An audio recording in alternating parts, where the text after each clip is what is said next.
Welcome to my channel M1 Star Danny TV. Welcome to my channel M1 Star Danny TV. Welcome to my channel M1 Star Danny TV.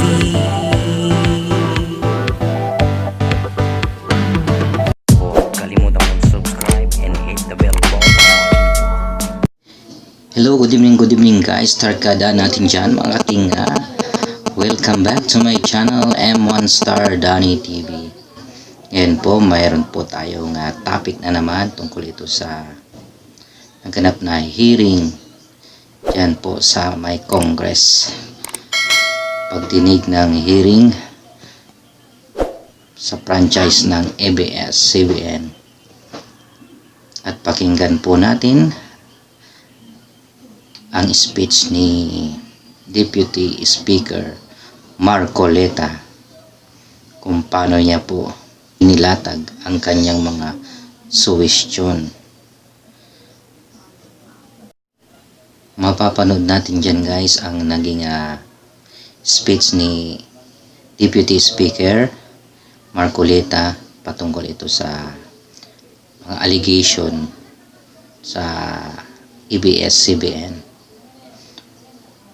Diyan nyo po maririnig lahat kung ano man ang mga violation ng ABS-CBN, kung bakit ito kailangan mabigyan ng prangkisa pa ba ito o hindi na. Nandyan po lahat, nabanggit po lahat ni Deputy Speaker Marcoleta ang mga allegation, mga violation ng pinaka big network dito sa Pilipinas na tingin po sa ating kalaman ay may mga hindi po pala mga nabayaran tax at kung ano-ano pang mga violation ang kanilang nagawa. Diyan po natin mapapanood. Ang sabi po ng President and CEO na si Carlo Katigbak ay wala po daw silang kasalanan. Wala daw silang nilabag na batas. Pero andyan na po. Bahala na po ang mga taong bayan humusga kung ano yung mga kasalanan nila sa batas.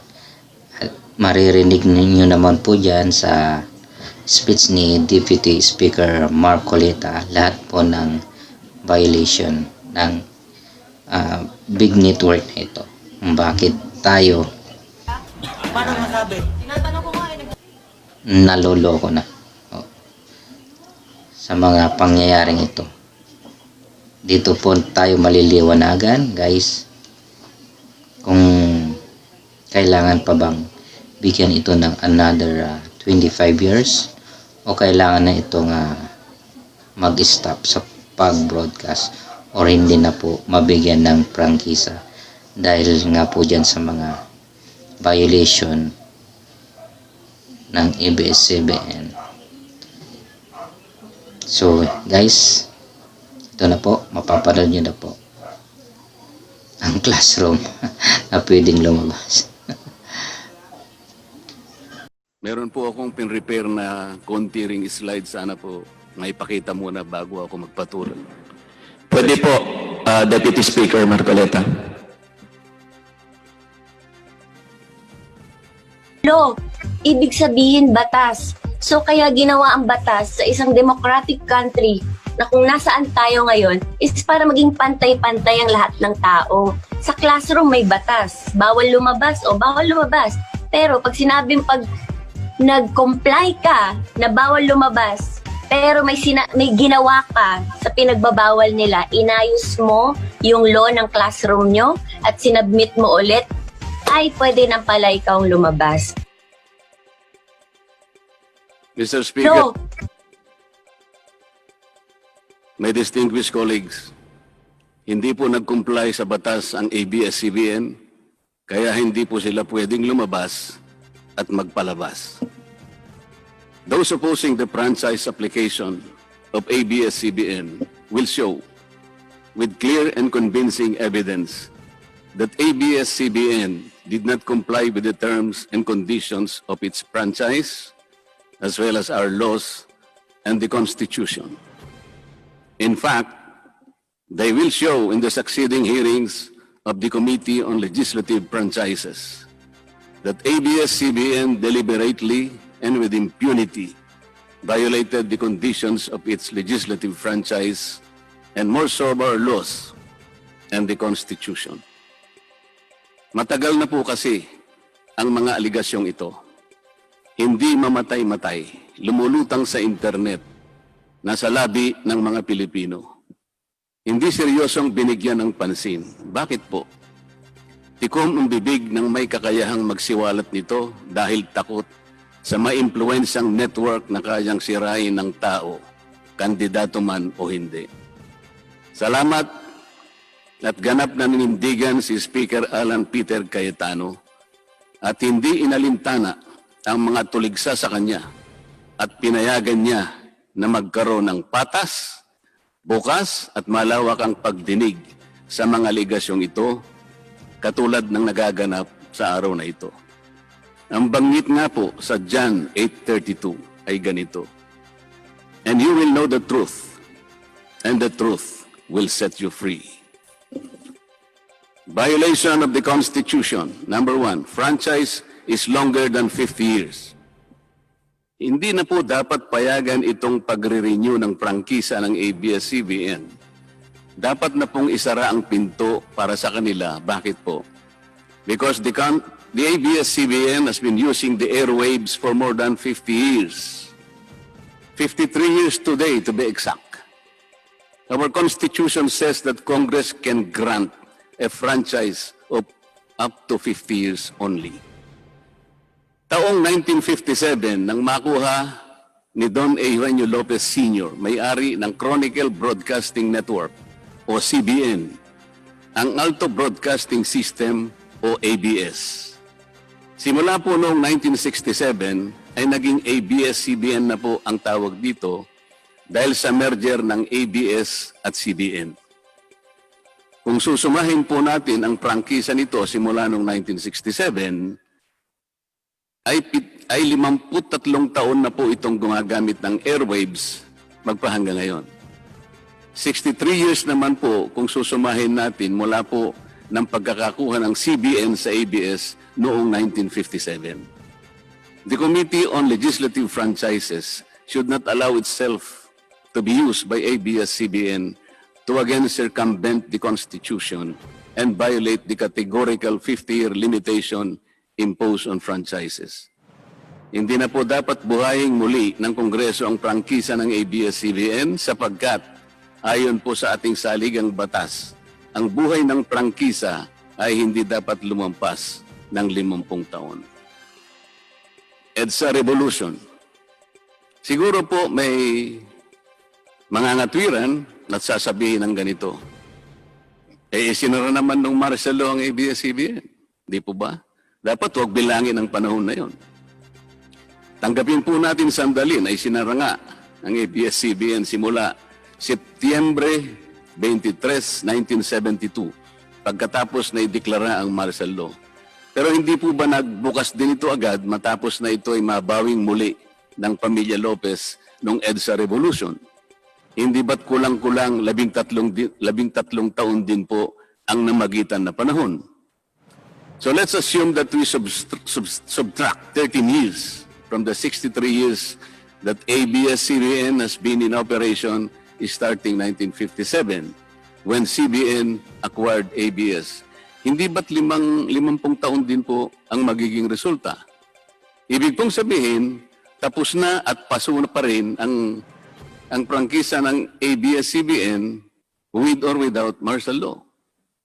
Hindi ba't sobra-sobra pa rin ito at lalabag pa rin sa ating saligang batas?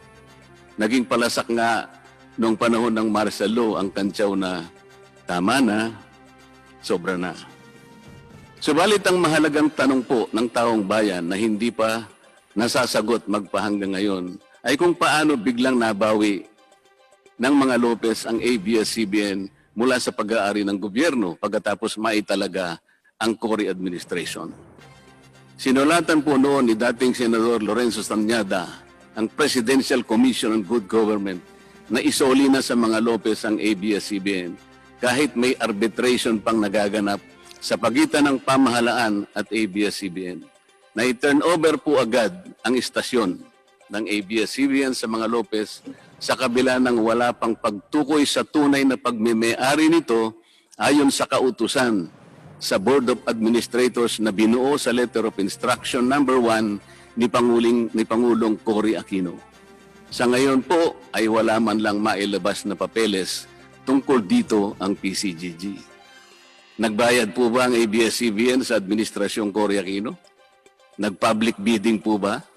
Bakit tila ura-urada at habang magulo pa ang lahat dahil katatapos lang ng EDSA Revolution, ay biglang napasakamay na muli ng mga Lopez ang ABS-CBN. Nakabatay po ba ito sa batas? Hindi po ba dapat sagutin ng ABS-CBN ang mga tanong na ito upang mapanagot po ang dapat na managot kung meron man? Foreign ownership. Puntahan naman po natin ang muling pagbubukas ng ABS-CBN noong 1986. Pati po kasi noong panahon yun, ay may paglabag na rin sa ating saligang batas. Ano po kaya yon? Dahil Amerikano at hindi Pilipino ang may-ari at namahala sa ABS-CBN na mariing ipinagbabawal ng saligang batas. Congress should deny the franchise application of ABS-CBN for its clear violation of the Constitution, requiring 100% Filipino ownership and management of mass media companies. ABS-CBN's former president, Mr. Eugenio Gaby Lopez III, was an American citizen when he took the helm of the company in 1986 as director, then president, and then chairman in the later years. It was only in 2000 that he petitioned for recognition of Filipino citizenship and was issued a certificate of recognition as a Filipino citizen in 2002. At kahit sabihin po natin wala na ngayon sa management ang ABS-CBN si Ginoong Gaby Lopez, nagpatuloy pa rin ba sa paglabag sa saligang batas ang ABS-CBN? Opo. Dahil magpahangga ngayon ay nagbebenta pa po sila sa mga banyaga, mga hindi Pilipino, ng pag-aari o ownership rights ng ABS-CBN. Through an intricate web of corporate layering, ABS-CBN lets non-Filipinos to own its common shares through the issuance of Philippine Depositary Receipts o PDRs. In September 1999, the ABS-CBN Holdings Corporation offered 132 million Philippine Depositary Receipts underlying the 132 million common shares of ABS-CBN. Immediately prior to the closing of the PDR's offering, Lopez Incorporated, the main stockholder of ABS-CBN Corporation, transferred 132 million ABS-CBN shares to ABS-CBN Holding Corporation, its alter ego. With the many rights afforded to the holders of these PDRs, most of whom, if not all, are foreigners, ABS-CBN Corporation virtually allowed these foreign holders beneficial ownership and potential voting rights. This is a circumvention of the strict foreign equity restriction imposed by the Constitution on mass media companies. Quite obviously, the ABS-CBN PDR instrument, a creative financial mechanism, is being used as a subterfuge to indirectly own the underlying ABS-CBN shares of stock. Violation of workers' rights under the Constitution. ABS-CBN violated the rights of its own workers. It denied them their just share in production as required by the Constitution. It committed unfair labor practices, which consequently denied its employees the benefits required by law to be provided to all employees. Isang halimbawa po dito ay ang asunto na isinampa ng halos 100 o mahigit sa 100 manggagawa ng ABS-CBN sa National Labor Relations Commission o NLRC dahil sa pagtanggal sa kanila dahil sila raw ay mga talents lamang at hindi mga regular na empleyado. Nanalo po ang mga manggagawa sa NLRC at maging sa Court of Appeals. Bakit hindi na lang nila sinunod ang hatol at umapila pa ang ABS-CBN sa Korte Suprema? Ito ba yung sinasabi po kanina sa opening salvo na ang pagmamahal sa kanilang kapamilya ay ganun na lamang? Mali naman po yata na sabihin ng ABS-CBN na lampas sa 11,000 ang mga empleyado nito dahil kung ito po ay masusi nating iimbestigahan, may 2,661 at isa lamang. 2,661 ang mga regular na empleyado nito. Ang karamihan po o mahigit na 8,500 na kawani ng ABS-CBN ay tinagurian nilang independent contractors or talents, project workers at contractuals lamang kahit na pang-regular na empleyo ang trabaho nila. Ayon po sa ating labor code, kapag pang-regular ang tungkulin ng isang manggagawa, dapat siyang gawing regular employee. Hindi dapat contractual.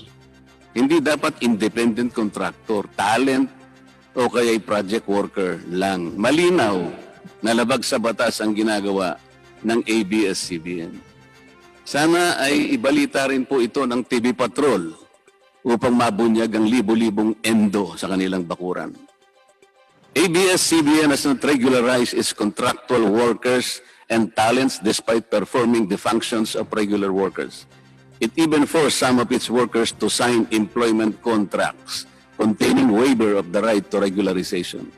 And those who refuse were unceremoniously terminated from work.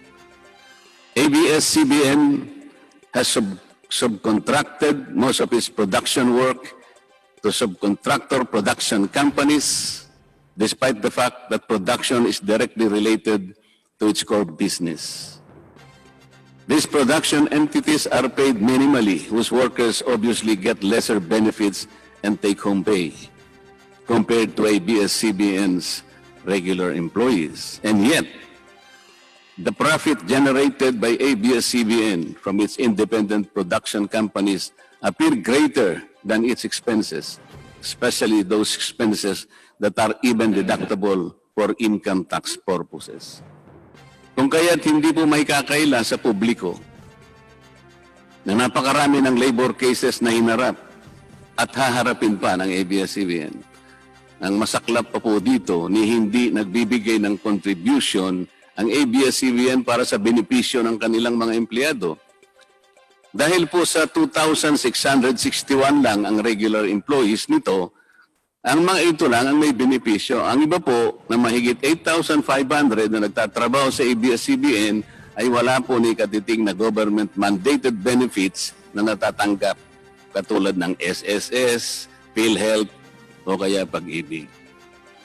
Kanina po sa opening salvo, narinig po natin na ang kanila pong isinasangkalan ay yung kanila pong mga kawani, mga manggagawa. Ang kongreso pong ito ay nakikidalamhati. Nalulungkot din po. Bakit naman po hindi? Kung pwede po nating ipaghalimbawa, sandali lamang po, ang ABS-CBN sa isang jeepney driver. Alam po niya na wala siyang prangkisa. Nagsakay po siya ng napakaraming pasahero. Yung mga pasahero naman po, bago sumakay doon, hindi naman niya tatanungin sa driver, Mamang driver, mamang chopper, kayo po ba ay may prangkisa? Yung rota po ba ninyo, pinapayagan yan? Wala pong nagtatanong na gano'n kasi mabilisan eh. Pare-pareho pong nagmamadali. Ano pong masita siya ng LTFRB? Gagamitin po ba ng driver na yon o nung taxi driver na yon o yung bus operator na yon? Kawawa naman po yung pasahero namin kung patitigilin mo ngayon. Meron pong pupunta sa ospital, meron pong pupunta sa trabaho, meron pong pupunta sa eskwela. Napakarami pong gawain itong mga taong ito. Ito po ba ang ibibigay po ninyong halimbawa? Hindi po ba dapat kayo muna ang kauna-unahan na nag-isip ng kapakanan nila? Ilagay ninyo sa magandang kalagayan ang pagpapatupad ng prangkisa ninyo at wala pong malalagay sa alanganin. Huwag po ninyong isasangkalan ngayon ang inyong mga manggagawa at kani-kanilang pamilya. Hindi po ganon. Sasagutin po ninyong aligasyon na ito, hindi po sa pamamagitan ng emotional appeal. If this indeed the true house of the people, the Committee on Legislative Franchises must side with the poor workers of ABS-CBN in denying its franchise, justice to them will be finally served, although ironically, this will also entail some sacrifice on their part. Political bias. ABS-CBN has been biased and partisan in favor of particular candidates and against certain candidates during the 2010 and 2016 presidential elections, contrary to the terms of its franchise and in violation of the Omnibus Election Code. Hindi naman po lingid sa kalaman ng marami, kung hindi man lahat, kung paano naging pro Noynoy Aquino ang ABS-CBN noong 2010 at pro Crespo at Leni Robredo naman noong 2016. It is also a matter of record that ABS-CBN failed to air some of President Duterte's political advertisements during the 2016 campaign period, despite receiving the payment for said political ads. Ang masakit po dito, kung hindi pa sila pinigilan ng korte sa pamamagitan ng isang TRO, ay nakahanda na palang ipalabas ng ABS-CBN sa bisperas mismo ng pagtatapos ng campaign period ng 2016 presidential elections. Ang mga anti-Duterte advertisements na binayaran ng isang dating senador, sinadya ang timing para hindi bigyan ng pagkakataong makasagot pa si Mayor Duterte na noon ay kandidato bilang presidente.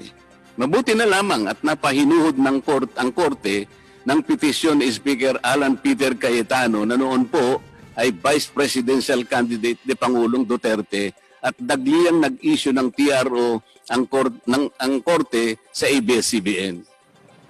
It is now a public knowledge that President Rodrigo Duterte and Speaker Alan Peter Cayetano expressed their disappointments over ABS-CBN's unfair reportings and meddling in previous elections. For those opposing the franchise application, hindi na po dapat payagan ng ABS-CBN na muling pakialaman ang politika sa ating bansa. Panahon na para ang taong bayan ang pumili ng mga namumuno na gusto nila at hindi ang napipisil ng ABS-CBN. Paalala lang po sa ABS-CBN, you are a broadcasting company, not a political kingmaker. Either you play ball or you play fair. Multiple channels in one franchise. Mga kababayan, inabuso po ng ABS-CBN ang kanilang prangkisa. Sa hindi nila may paliwanag na dahilan o maaari namang sinadya na gamitin ang kanyang prangkisa para sa isang channel lamang, pero gumamit pa ng ibang prangkisa ng telekomunikasyon na hindi naman pang broadcast upang mas kumita at makapagbenta sa pamamagitan ng maraming channels. ABS-CBN violated the terms and conditions of its franchise by offering its TV Plus boxes for a one-time fee but using the free-to-air signal authorized in the franchise granted by Congress at no cost to ABS-CBN. Tubong lugaw, ika nga. But this practice of ABS-CBN without permission from Congress or the National Telecommunication Commission is killing the cable industry, which depends on monthly-based subscription of its clientele. At bukod po sa pagbebenta ng TV Plus box sa publiko, sa Kapamilya Box Office Channel na nakapaloob dito, ay nagawa pang maningil ang ABS-CBN sa bawat pelikulang gustong mapanood ng publiko sa KBO Channel. Ibinenta na nga ang TV Plus box, ibinenta pa rin ang mga palabas na pwedeng mapanood sa TV Plus box. Dobleng tubong lugaw na po ito. Hindi po saklaw ang mga ito sa prangkisa na ipinagkaloob ng Kongreso sa ABS-CBN.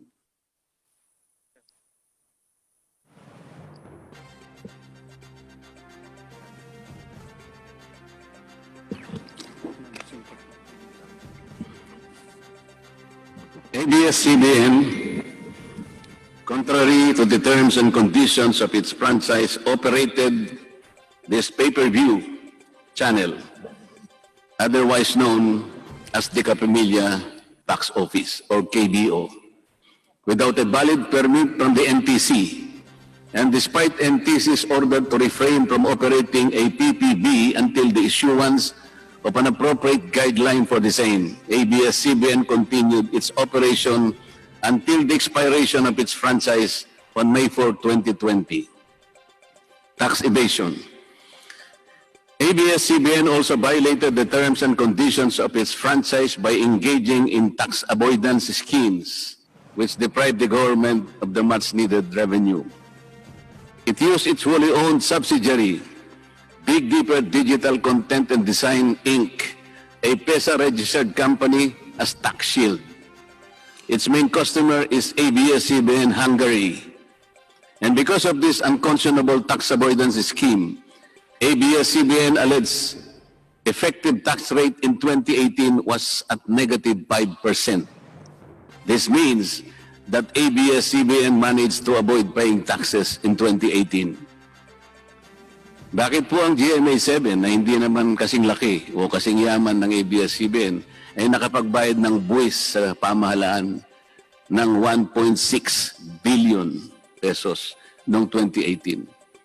Samantalang ang malaalamat na ABS-CBN ay walang binayarang buwis. Bakit naman nakalibre ang ABS-CBN noong 2018 sa negative income tax nila na 84 million? Ibig sabihin po nito ay may tax credit pa ang ABS-CBN at ang gobyerno pa ang lumalabas na may utang dito. Wala pong pagkakaiba ito, mga kababayan. Sa isang taong nangutang sa tindahan, binigyan pa ito ng sukli. In 2019, ABS-CBN again did not pay its rightful taxes. It avoided this by entering into compromise agreement with the Bureau of Internal Revenue, with the latter accepting the settlement of 152 million pesos plus from ABS-CBN, equivalent to only 40% of its assessed deficiency in income tax, value-added tax, and documentary stamp tax payments. But this is only one among the 4 other cases lodged by the BIR at the Court of Tax Appeals, all of which were also settled by compromise. Bakit po ganun? Hindi po ba nando sa prangkisa ng ABS-CBN na babayaran nila lahat ang rightful taxes? Kinakailangan po bang sila ay habla pa ng BIR bago sila mapilitang makapagbayad lamang kahit settlement lamang? Ang linaw po ng kanilang prangkisa na babayaran lahat ang kaukulang buwis. Bakit kailangan pong sila ihabla at idemanda pa ng BIR para lamang sila ay makapagbayad? There are also allegations to date that ABS-CBN's Lingkod Kapamilya Foundation, ALKFI, is being used as ABS-CBN as tax shield, and that ALKFI also failed to file donor's tax return and pay the donor's tax. Ito po ang mas nakalulungkot dito, mga kababayan. Kapag politiko o government official ang nagkawang gawa, epal ang tawag dito ng ABS-CBN. Kahit mula pa sa sariling bulsa ng politiko ang pinanggalingan ito. Pero kapag ito ay galing sa lingkod kapamilya, puro pangalan ng ABS-CBN ang kanilang pinangangalandakan, katulad po ng nakita natin ngayon. Alam naman natin na galing naman sa lahat sa mga donors ang pondo na ginamit nila. Meron po kayang nanggaling sa yaman ng ABS-CBN. Di baling ang pantulong ng ABS-CBN ay galing sa donasyon ng ibang tao. Di baling ang perang pantulong ay mula sa tax avoidance ng kumpanya. Ang mahalaga ay mapalabas nila sa pamamagitan ng sa mamamayan, katulad po ng nakita natin ngayon na napakabuti at napakabait ng ABS-CBN. Kami po ay naniniwala na unti-unti na pong nabubuksan ang katotohanan sa ating mga mamamayan.